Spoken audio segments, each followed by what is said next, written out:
Hello everyone, welcome back to market marking channel. நான் உங்க Rohit.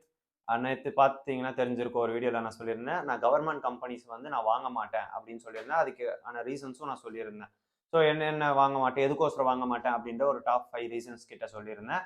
But நம்ம கமெண்ட் செக்ஷன்லயே நிறைய பேர் ஒரு சில கம்பெனிஸ்லாம் கேட்குறாங்க, இந்த கவர்மெண்ட் கம்பெனியை பத்தி பேசுங்க அப்படின்னு சொல்லிட்டு. பட் நம்ம பிடிக்காது, அதாவது விச் மீன்ஸ் நான் வாங்க மாட்டேன் அப்படின்றதுக்கோசரம் நம்ம பேசாம இருக்க முடியாதுல்ல. ஸோ அதனால ஒரு கம்பெனி கமெண்ட் செக்ஷன்ல கேட்டிருந்த ஒரு கம்பெனி இன்னைக்கு பேசலான்னு இருக்கேன். அது என்ன அப்படின்னு பார்த்தீங்கன்னா, ரயில் விகாஸ் நிகாம் லிமிடெட் அப்படின்ற ஒரு கம்பெனி தான். ஸோ இவங்க பேசிக்கா என்ன பண்றாங்க அப்படின்ற ஒரு பேசிக் இன்ஃபர்மேஷன் எடுத்துட்டு அப்புறம் ரேஷியோஸ் உள்ள போயிடலாம். ஃபர்ஸ்ட் இவங்க எப்போ ஸ்டார்ட் பண்றாங்க அப்படின்னு பார்த்தீங்கன்னா, 2003ல ஸ்டார்ட் பண்ணாங்க. It's a government company.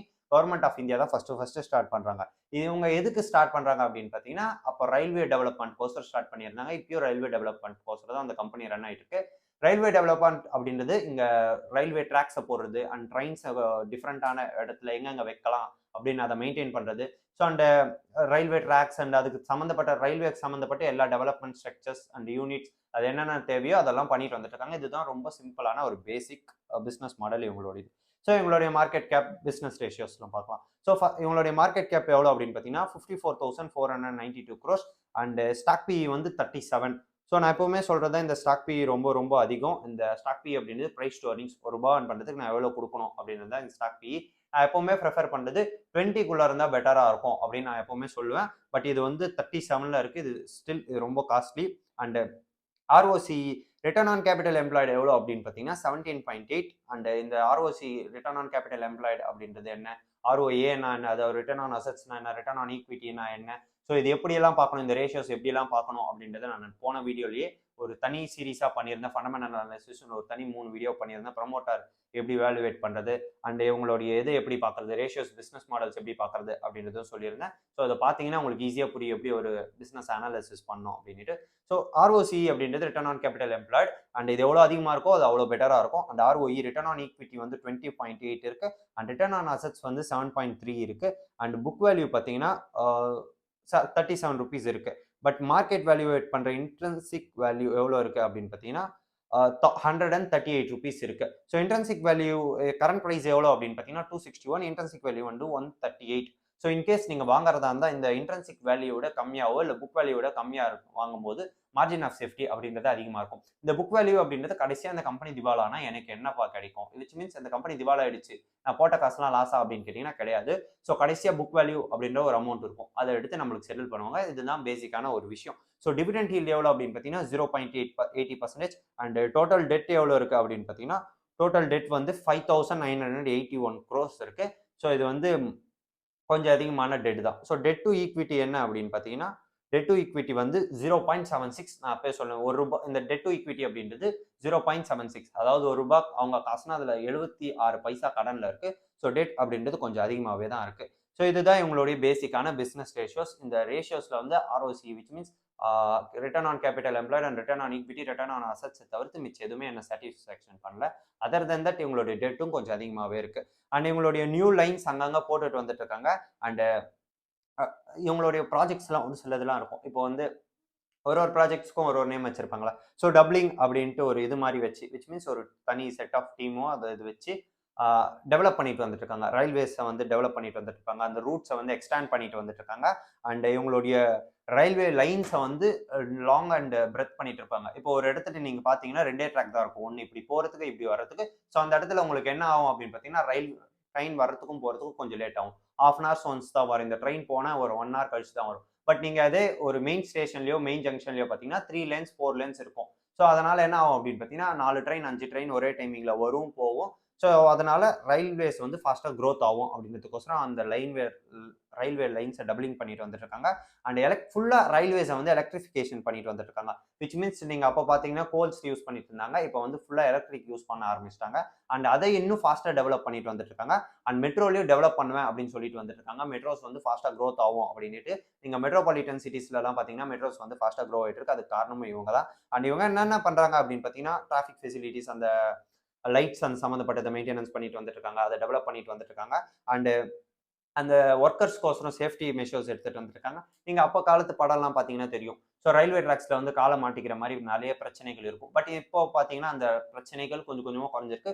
Because இவங்க வந்து அதெல்லாம் கிளாரிஃபை பண்ணி இவ்வளோ அளவு கால் வைக்கும். ஸோ இந்த அளவுக்கு கேப் விட்டு இங்க ரயில்வே ட்ராக் போடணும். அப்படின்னுட்டு அதுதான் இவங்களுடைய பேசிக்கான வேலை.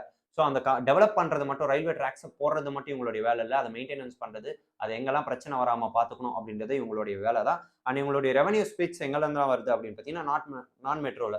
அதாவது இந்த எலக்ட்ரிக் வெஹிக்கல்ஸ்ல ட்ரெயின்ஸ்ல வந்து ஒரு 86% அண்ட் மெட்ரோல ஒரு 7% அண்ட் எஸ்பிவிஸ் அதாவது ஸ்பெஷல் பர்பஸ் வெஹிக்கல்ஸ்ல ஒரு 5% அண்ட் அதர்ஸ்ல ஒரு 2% ஆஃப் இன்கம்ஸ் வருது.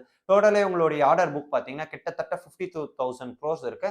அண்ட் கிரைசட்டான் அப்படின்ற ஒரு கண்ட்ரீஸ்ல இருந்து கிட்டத்தட்ட பல ஆர்டர்ஸ் வந்துட்டு இருக்கு. இது வந்து சென்ட்ரல் ஏஷியால இருக்கிற ஒரு கண்ட்ரி. இது ஒரு சின்ன கண்ட்ரியா இருந்தாலும் பட் ரயில்வேஸ்ல வந்து ஃபாஸ்டா யூஸ் பண்ணிட்டு இருக்க ஒரு கம்பெனி. ஸோ அந்த கிட்டத்தட்ட அவங்க மார்க்கெட் வந்து ஒரு 20% ஆஃப் மார்க்கெட் ஷேர்ஸ் இவங்க தான் ஓன் பண்றாங்க அந்த கண்ட்ரீஸ்ல. பயங்கரமான டாமினன்ஸ் இருக்கு அந்த கண்ட்ரியை பொறுத்த வரையும். இந்த ரயில்வே நிகாம் விச் மீன்ஸ் இங்க இருந்து அவங்க லோட்ஸ் அனுப்பலாம், யூனிட்ஸ் அனுப்பலாம், அங்க பிசினஸ் பண்ணலாம். ஸோ அதெல்லாம் சேர்த்து அண்ட் இவங்க கிட்டத்தட்ட 195 ப்ராஜெக்ட்ஸ் இப்போ மெயின்டைன் பண்ணிட்டு வந்துட்டு இருக்காங்க. அண்ட் டோட்டலா 120 ப்ராஜெக்ட்ஸ் கம்ப்ளீட் பண்ணியிருக்காங்க.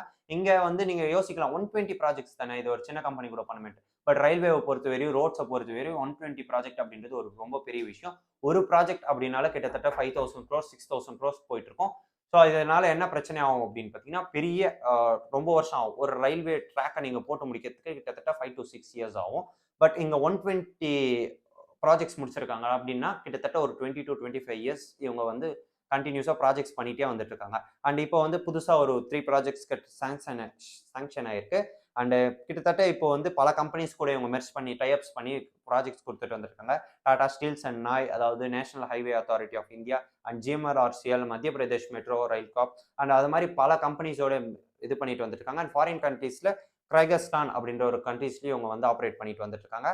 அண்ட் இவங்க வந்து ஸ்பெஷல் பர்பஸ் வெஹிக்கல்ஸ் மூலியமா பல கம்பெனிஸை ரன் பண்ணி அதுலயும் ப்ராஃபிட் பண்ணிட்டு வந்துட்டு இருக்காங்க.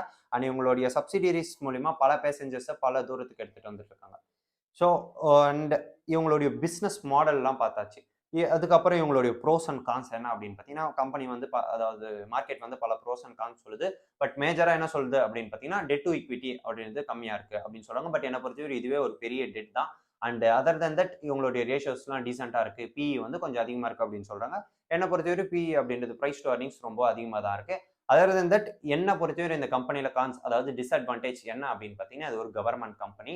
ஸோ அதனால சீரியஸாக நான் இந்த கம்பெனியை வாங்க மாட்டேன். அதை நான் அந்த வீடியோ ஸ்டார்டிங்லேயே உங்களுக்கே புரிஞ்சிருக்கும் நான் சொல்லும் போதே. அண்ட் இவங்களுடைய பேர் கம்பரிஷன் ஆப்போசிஷன்ஸ் யார் யார் அப்படின்னு பார்த்தீங்கன்னா, first macro tech devel and second rail Vikas இவங்க தான். And third NCC and fourth PNC infratech and fifth வந்து நேஷனல் ஸ்டாண்டர்ட் அண்ட் சிக்ஸ்த் வந்து மஹேந்திரா லைஃப் அண்ட் செவன்த் வந்து மேன் இன்ஃப்ராஸ்ட்ரக்சர். ஸோ நீங்க பார்த்தீங்கன்னா, என்னதான் பியூர் கம்பரிஷன் அதாவது அப்போசிஷன்ஸ் நிறைய பேர் இருந்தாலும் பட் கவர்மெண்ட் கம்பெனி அப்படின்றது ஒரு டாமினன்ஸ் அப்படின்றது எப்பவுமே அதிகமா இருக்கும். அப்ப நீங்க கேட்கலாம், அப்ப டாமினன்ஸ் அதிகமா இருக்கும், பெட்டர் பிசினஸ் மாடல்ஸ் இருக்கு, இந்த கம்பெனியை வாங்கலாமா அப்படின்னு கேட்டீங்கன்னா, அந்த மாதிரி கிடையாது. அது நான் உங்களை வாங்குங்க வித்துருங்க அப்படின்னு சொல்லல. பட் நான் பர்சனலா இந்த கம்பெனியை வாங்க மாட்டேன். அண்ட் இவங்களுடைய லாஸ்ட் குவார்டர் எவ்வளோ ஏர்ன் பண்ணியிருக்காங்க அப்படின்னு பார்த்தீங்கன்னா, நெட் ப்ராஃபிட் மட்டும் 359 crores, ஏர்னிங் பர் ஷேர் வந்து 1 rupees. அண்ட் லாஸ்ட் இயர் எவ்வளோ ஏர்ன் பண்ணியிருக்காங்க அப்படின்னு பார்த்தீங்கன்னா, 1421 crores ஏர்ன் பண்ணியிருக்காங்க. ஏர்னிங் பர் ஷேர் வந்து 6 rupees. And share holding pattern பார்த்தீங்கன்னா, ப்ரொமோட்டர் வந்து 72%, அதாவது கவர்மெண்ட் ஆஃப் இந்தியா தான் ப்ரொமோட்டர்ஸ் இங்க வந்து 72% ஓன் பண்றாங்க. எஃப்ஐஸ் வந்து ஒரு 2.59% அண்ட் ஏஎஸ் வந்து ஒரு 6% அண்ட் பப்ளிக் வந்து நம்மள மாதிரி ஆட்கள் வந்து ஒரு 18% ஓன் பண்றாங்க. ஸோ இந்த கம்பெனியை பத்தி நான் எல்லா டீட்டெயில்ஸும் எக்ஸ்பிளைன் பண்ணியாச்சு. ஸோ இந்த வீடியோ பிடிச்சிருக்கும் நம்புறேன். ஸோ பட் நான் இந்த கம்பெனியை வாங்க மாட்டேன். நான் உங்களை வாங்குங்க வித்துருங்க நான் எதுவுமே சஜஸ்ட் பண்ணல. எனக்கு தெரிஞ்ச அனாலிசிஸ் வச்சு இந்த கம்பெனி என்ன பண்ணுது அப்படின்னு சொல்லியிருக்கேன். ஸோ இந்த வீடியோ பிடிச்சிருக்கும் நம்புறேன். ஸோ பிடிச்சிருந்தா லைக் பண்ணிக்கோங்க, ஷேர் பண்ணிக்கோங்க, சப்ஸ்கிரைப் பண்ணிக்கோங்க. தேங்க்யூ.